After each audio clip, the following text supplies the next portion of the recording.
Samantala, ilang pulis ang naiulat na nasugatan matapos makipaggirian sa mga nagprotesta nitong Labor Day sa Maynila.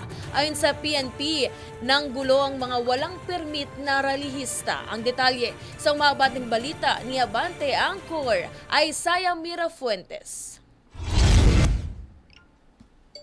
Kasabay ng mainit na panahon ngayong Labor Day, binomba ng tubig ng bumbero ang mga nagprotesta malapit sa US Embassy. Ayon sa PNP, bago pang insidente ay binato na ng mga ralista at sinaktan ng mga pulis. Wala rin daw permit ang mga aktivista. Bago pa yan, binahan ng mga ralista ang kahabaan ng Espanya Boulevard. Mula sa Mabuhay Rotonda, na mas kilala bilang Welcome Rotonda, ay nagmarcha sila papuntang Mindiola. Bit-bit ang kanilang panawagan na ibaba ang presyo ng bilihin at itaas ang sahod ng mga manggagawa. Pasado alas 8 ngayong umaga na nagsimula na lumakad itong mga nagpuprotesta.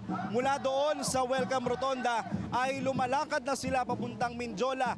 Bit-bit nila ang kanilang mga panawagang itaas ang sahod ng mga manggagawa. Dito nga sa Espanya, punong-puno na ng mga nagpuprotesta at padagdag pa sila ng padagdag.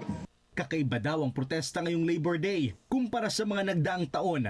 Ang kakaiba ngayon, ito na ata ang isa sa pinakamalawak na pagkakaisa ng mga manggagawa regardless of their groups and organizations and regardless of colors ng mga manggagawa at ordinaryong Pilipino. Nagsasama-sama ngayon para ipanawagan yung mga sinasabi at sinisigaw ng mga manggagawa. Pagdating sa entrada ng Mindiola, dalawang malaking container van ang bumungad sa mga rallyista.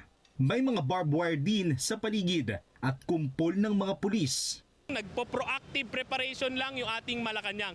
Pero ito po sasabihin namin, huwag pong matakot ang Malacanang sa mga manggagawang Pilipino. Kami po ay mapayapang nananawagan lamang po para po mapakinggan ng Pangulo.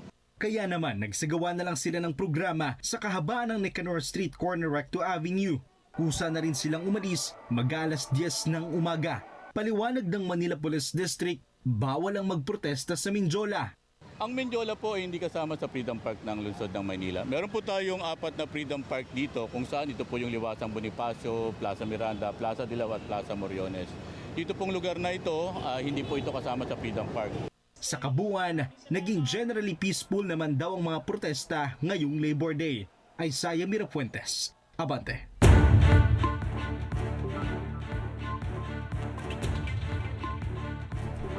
Manatiling nakatutok sa Abante. Sundan kami sa aming mga social media accounts at huwag kalimutang mag-subscribe sa aming YouTube channel, DWAR Abante Radio, para sa mga eksklusibong balita.